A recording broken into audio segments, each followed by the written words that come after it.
you effective strategies to master your mindset. As I know, a lot of times we talk about business strategy, right?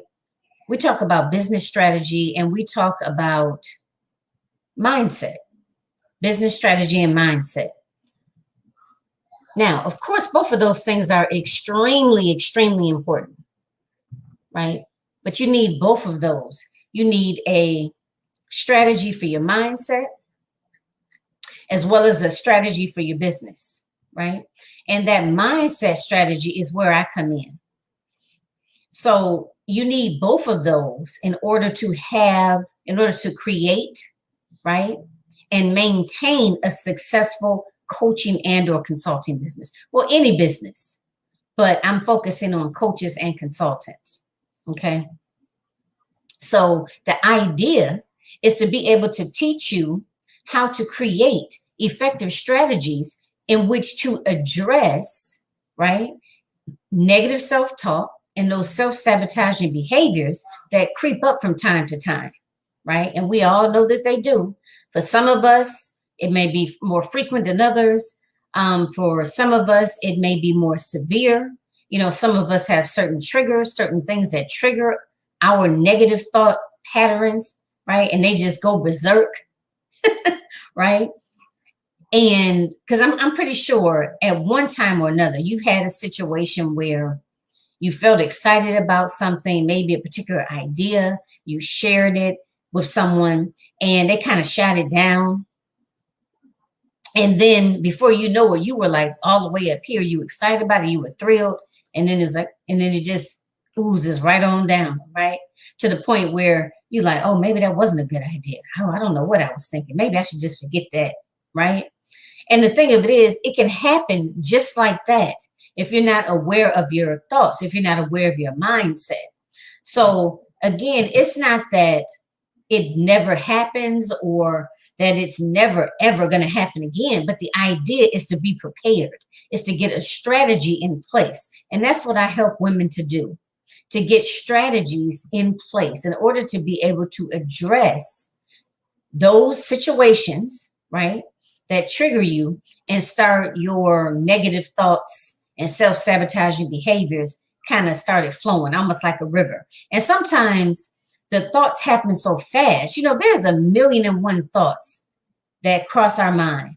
And even within the matter of a minute, we have so many different thoughts that shoot through our minds, right? And the thing of it is, it's just it's a practice of being more mindful of that. Because in order to be able to address it, you have to be mindful of it. You have to realize that it's happening. You have to acknowledge it, right? And then you can begin to put different strategies in place in order to address it. Okay, so that is the purpose of mastering your mindset and coming up with an effective mindset strategy, which is the purpose of the group, Mindset Mastery Incubator. We are developing strategies in which to develop, to be able to not allow that negative self-talk and those self-sabotaging behaviors basically to take over and allow you to become stuck, allow you to become stagnant, right? You know, allow you to give up or just not be consistent, right? And that negative self-talk also has an impact on how you show up in your business. Like some of us may have that negative self-talk and we still show up, but we don't show up appropriately, right? When I say show up appropriately, I mean, we don't show up consistently enough, or we don't show up as the expert that we are to be able to attract our ideal client to us, right? So you can be showing up, but if you're not showing up in the right way that you should be, then that's an issue as well. Okay, so that's the purpose of the group. So that's why I have that scrolling at the bottom there. So I want to let you know about that. Also, again, tag a coach, tag a consultant, share this video out, okay? And I wanted to make an announcement. You know, every second and fourth Sunday of the month, I do a Queens Roundtable show, which I interview a different entrepreneur. They come on the show and we just talk openly and honestly about entrepreneurship, the ups and the downs, and they share with us at least one challenge that they have gone through and how they have effectively addressed that challenge. And we end on an education note where they're giving you specific tools and techniques that you can walk away with and be able to start implementing them in your business, right? In your business, your mindset, to everything is geared towards bettering your business, to growing your business. And that's every second and fourth Sunday of the month at 3 p.m. Eastern Standard Time. If you're interested in being a guest, come on, send your application in. So what you would need to do is actually go to that link that says to be a guest. And it's on my link tree. It's one of my link tree links, as well as you can get to it on my business page, Realizing Your Potential 123, as well as on my personal page. There's also a link there for being a guest. The next announcement is I have the 8 Queens Roundtable Quarterly Symposium. Hey, right? That's coming up in September. September the 20th is our target date. Again, that may change. It may move out to additional dates, just depending on how many speakers I end up deciding that I want to have and that I've decided to accept. So, but the date as it stands now is September the 20th.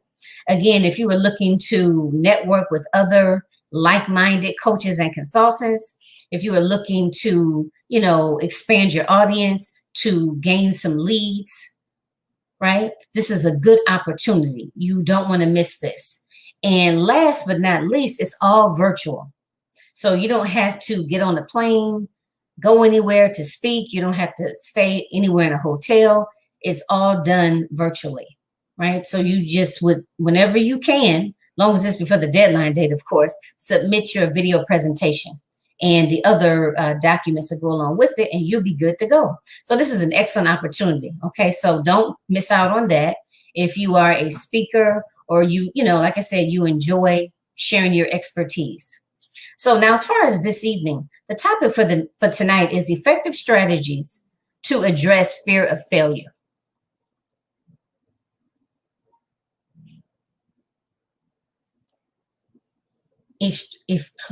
Lord have mercy. Effective strategies. Hang on, I was doing something there. I don't think I want to do that. Effective strategies in which to address fear of failure. Okay, so now we all have dealt with fear of failure, I'm sure, right? We've all dealt with fear of failure. So it's nothing new under the sun. Sometimes we may be fearful of, what people, the type of response we're going to get, right? What people are going to say, what people are going to think about what we're doing. Sometimes we just fear plain old unknown, right? We don't know how it's going to turn out. We don't know how it's going to work out. So we feel very uneasy about that. There's a certain amount of anxiety for a lot of us that goes with that unknown, not knowing what to expect, okay? Some of us fear success, right? Some of us fear success. That's like, the opposite of fear and failure. Some of us fear, what if it actually works out? Am I going to be able to handle it? Am I going to be able to uphold my end of the deal, right? That's really what it boils down to. So there's all sorts of reasons behind the whole idea of fear of failure, right? But the commonality is that fear of failure can prevent you from showing up, right? You can basically defeat yourself before you even get started. You'll be defeated before you even get started if you allow it to take hold, right?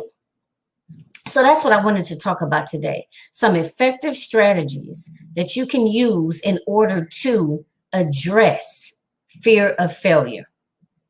So first, of course, we have to be able to acknowledge it. And I always start there, because if you don't acknowledge something as a problem or, that there's an issue, then how are you going to even work towards trying to resolve it? That's almost like an employer,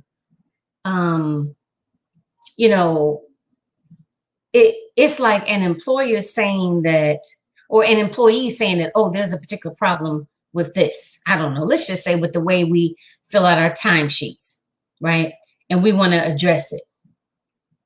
But if the employer doesn't feel that there's a problem with the timesheets, then they're not going to work to address it. They're not going to even be trying to identify what the problem is, much less trying to figure out how to rectify it, because they have yet, or reluctant, whatever the case is, they are not admitting or acknowledging it to be a problem, right? So first of all, you have to be aware, ladies, I'm telling you.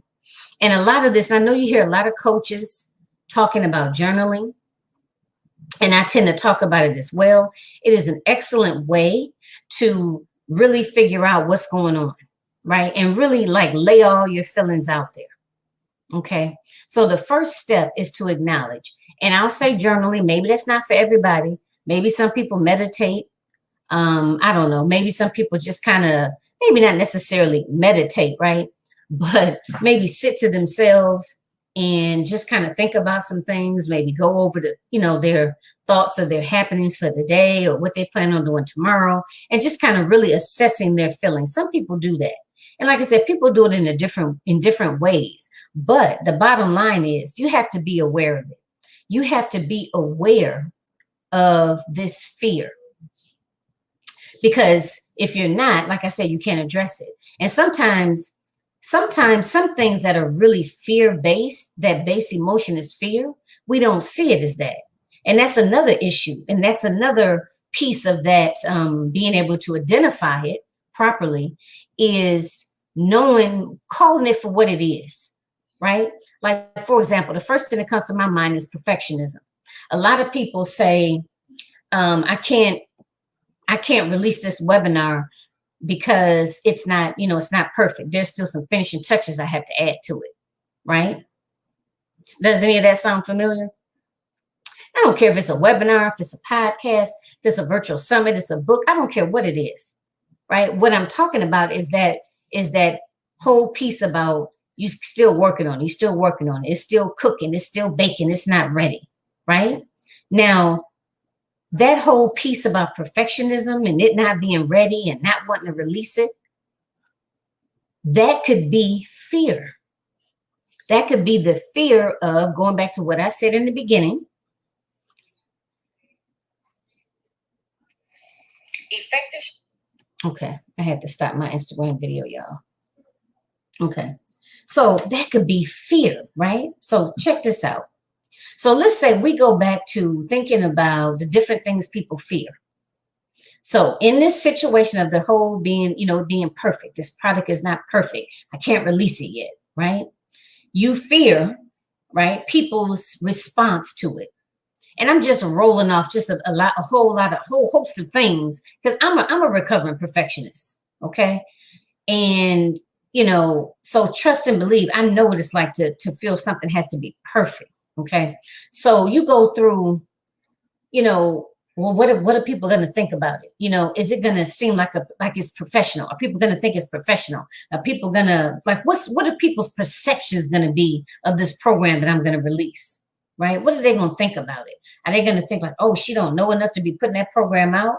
Or are they going to be maybe looking at my grammar, saying that, it's not grammatically correct, or I didn't use the right colors on my flyer, whatever. The flyer, the images itself doesn't look professional, whatever the case is, right?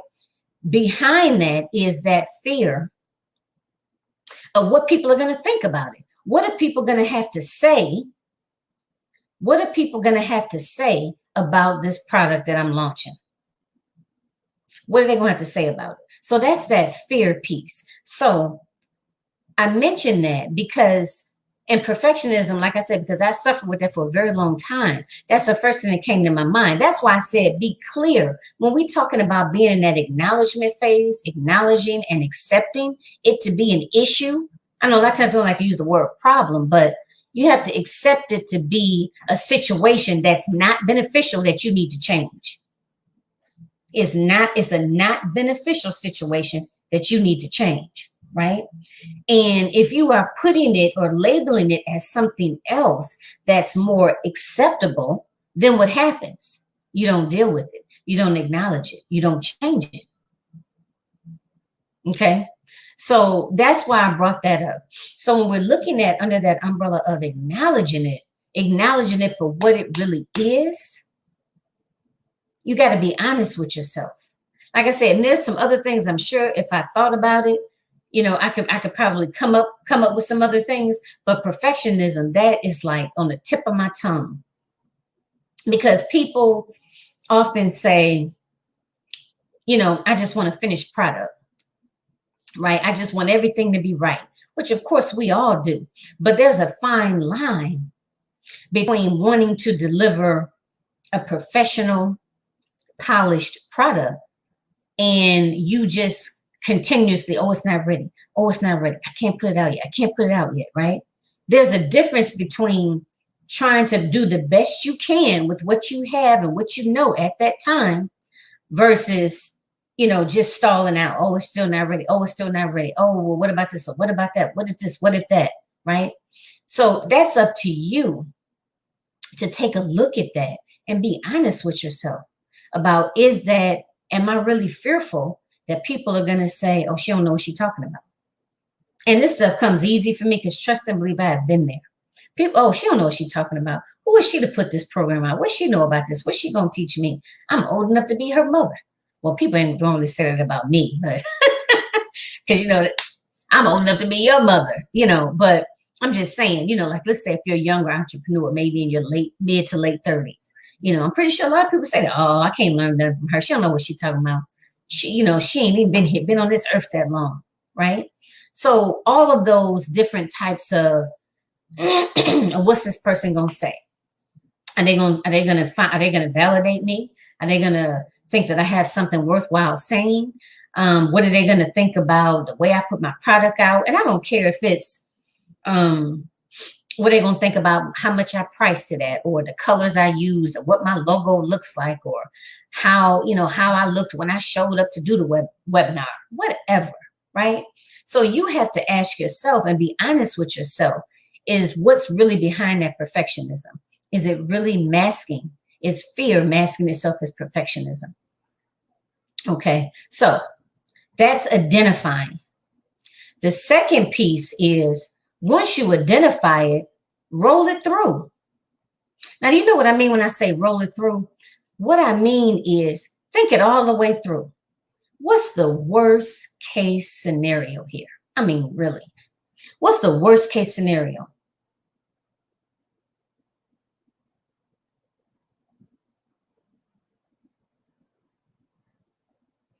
What I mean is, if you put that out, let's say you've been working on this webinar and you've been holding it, oh, it's not ready, it's not ready.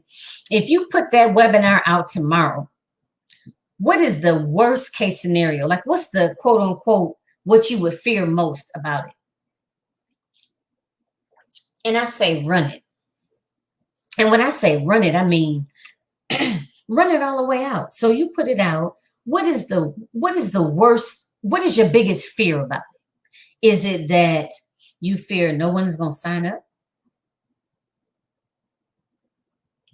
Let's leave it there, because I think that's a big one for a lot of us. And then after that, we probably get into, oh, well, what about the content? And, what are people going to think about my image? And do people really think I have something worthy of saying? And are people going to want to listen to me, right? But so let's start off with the first one. Are people going to want it? Are people going to buy it? Are they going to comment on it? Are they going to like it? Are they going to love it? Are they going to tell their friends about it? Right? That's a big one. Are people going to like it? Now, when I say run it out, I mean the worst thing that could happen, let's just say based on that number one fear, are people going to like it? Is no one will buy it. No one will like it and no one will buy it. Let's just say. So when that happens, you have to think, is that going to crush you? Is that going to be the end? If you had a tent or a little shop, are you just going to, put the close sign on the door, or, board the door up and just walk away? Is that it? Is it poof? It goes up in smoke and that's it? You know what I mean? So that's what I mean when I say walk it all the way through, walk it out, right? Whatever that fear is, first of all, acknowledging, accepting that it's fear and however it's masking itself, and then walk out that least desired fear, or that that's not the right wording. Walk out the most desire, or the how do I say that? Y'all know what I'm trying to say. Whatever the thing is that you fear the most about it, like walk it out as if you put it out and that thing that you feared the most happened. So I use that suggestion of, let's just say no one bought, no one liked it, nobody. It was almost like you ain't put out nothing, right? Now, if that happens, is that going to destroy you? If you're really passionate, right? And you really know you have a good product and you really believe in yourself, you believe in the transformation that you provide. And especially if you've been there and done that, you know that transformation. You are a living testimony of that transformation. So you believe it. So does that mean you're just going to close up shop because you put out one webinar and no one signed up?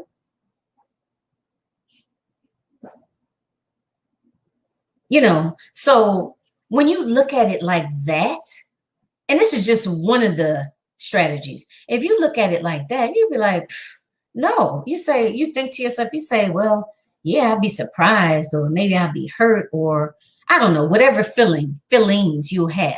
But are you going to give up? Are you just going to close up shop?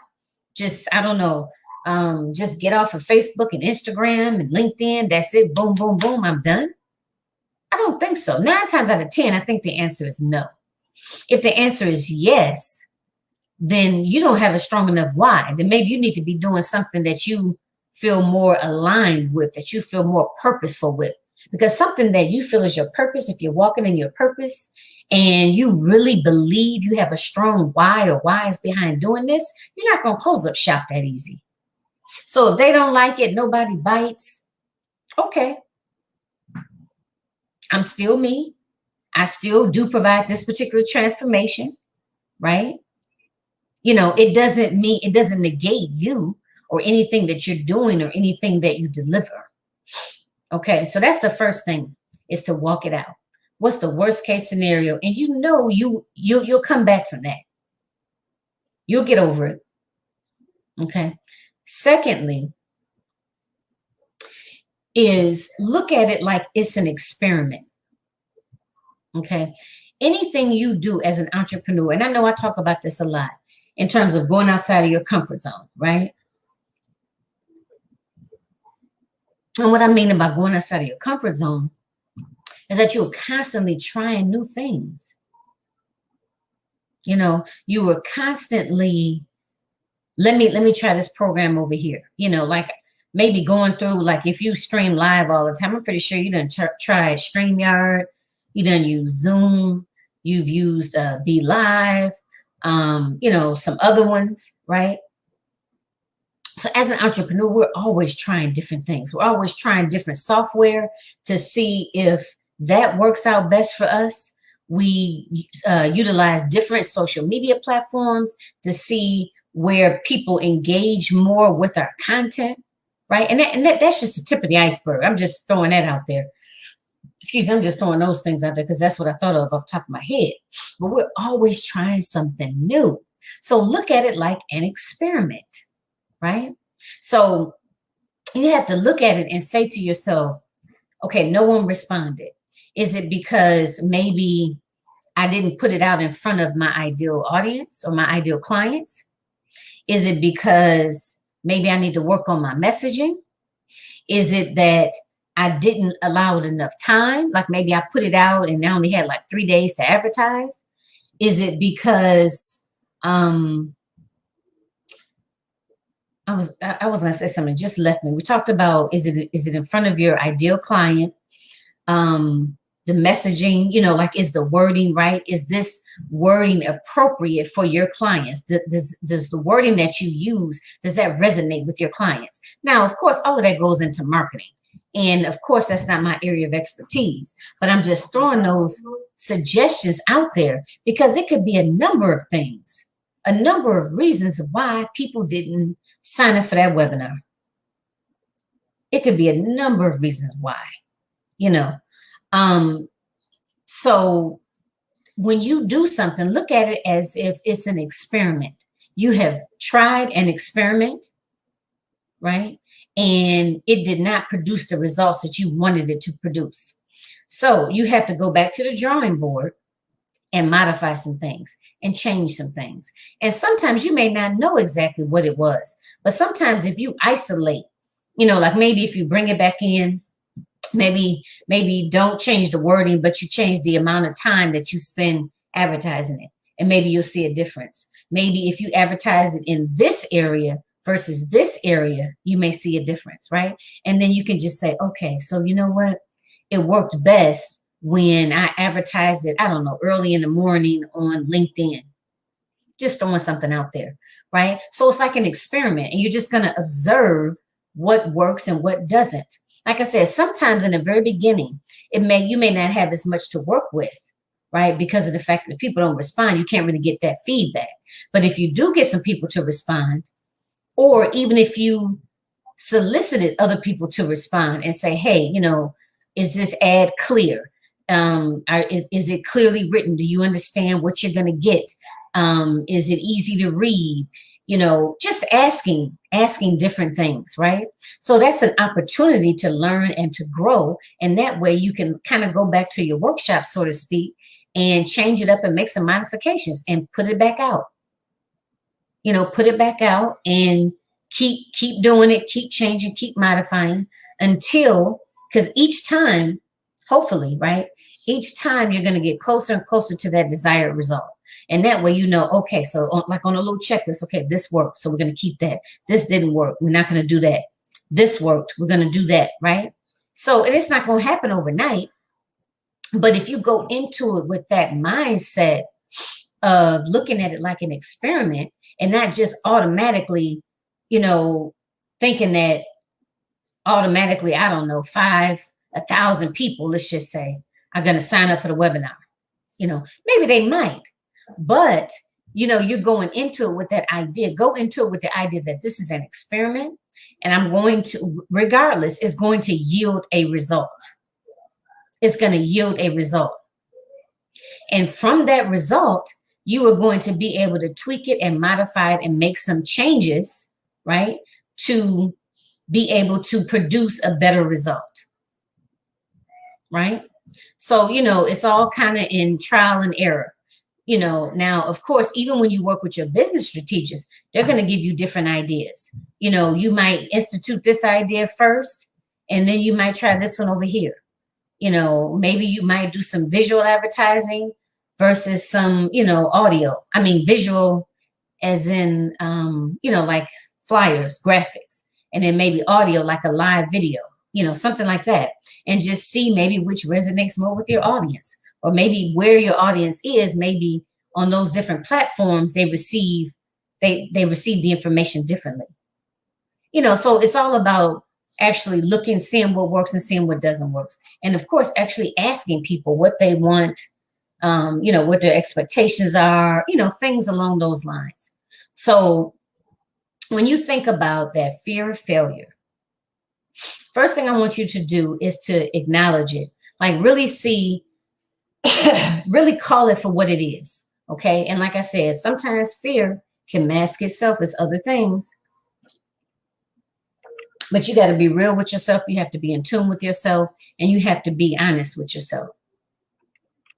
So once you identify, and acknowledge it, then, like I said, after that, you can begin putting together different strategies. But for now, we're going to work on acknowledging it, right? And actually accepting it. And then we're going to move into looking at it as a result. I knew they was going to call as soon as I got on here. We're going to look at it as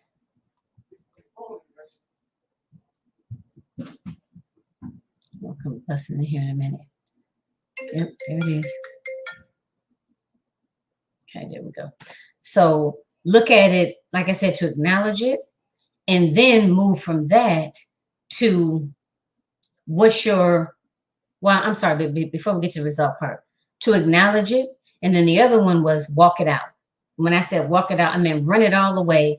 Envision the least desired result or what you're most fearful of and walk that out. And then once you really think about that, you're like, well, if that happens, I'm not going to really like it. I'm not going to be jumping up and down for it, but it ain't going to stop me. Don't mean I'm going to close up shop. Right? So walk it out. And then the third one I mentioned here tonight was go into it with the idea that this is an experiment, right? This is an experiment. I'm going to change it. I'm going to modify it accordingly. I'm going to learn as I go along, right? I'm going to be flexible. I'm going to take input in from others in terms of how they perceived it, right? And be able to change and modify to eventually get, or as I go along, to get closer and closer to that desired result, right? So it's an experiment, and don't look at it as you failed or it flopped or whatever, right? Because the thing of it is, you did it, you put it out there, and even just for even getting the knowledge on the back end, the knowledge of how to do it, the knowledge of how to, let's say that was your first webinar, how to even do a webinar. Even though the webinar itself didn't yield, 1,000 participants or 1,000 people didn't sign up, but you had an opportunity to do it. So now that's under your belt. You know how to do a webinar. Now, of course, programs update, things change and all of that, but you still know the basics of how to get a webinar out, how to do it from the ground up, right? And you wouldn't have had that if you hadn't have done it. So you're going to have that practical experience, and no one can take that away from you. And then, like I said, the other piece of that is looking at it. Don't become too attached to the outcome. Look at it like it's an experiment. I'm going to learn from this, whether it's some desirable things or some things I'm like, oh, I'm so happy about, or maybe I'm not so happy, right? Maybe you did something and people were like, oh, we didn't like that platform. That was a very confusing platform and it wasn't easy to use, right? So you know what? For next time. For next time, right? So look at it like an experiment. You are going to see, actually, like I said, not in a success or failure way, but in a way of it produced a particular result, because that it will do, right? And once you get that result, then you can go ahead and lay everything out on the table and actually take a look at everything and begin to see what worked, what didn't work, or what you want to try differently, and do it again. Like I said, take it back into the shop, tweak it, modify it, put it right back out there, switch it up, put it right back out there, and then, see what happens then.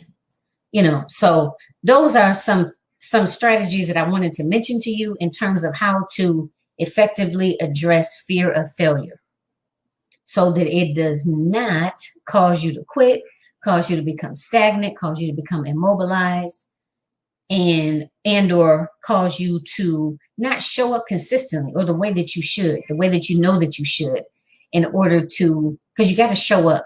You have to show up, and you have to show up in a positive way to bring your audience to you. There's no way around it. Whether you're doing audio, whether you're doing videos or you're doing live posts, you have to show up. Okay. And I don't want fear of failing to prevent you from doing that. All right. So again, I'm Jacqueline Kaba-Harrison. I am a confidence and success coach. What I do is I specifically work with coaches and consultants and help them to create effective strategies in which to address negative self-talk and those self-sabotaging behaviors that prevent them from leveling up their business, or prevents them from creating a good foundation in their business, as well as growing their business at the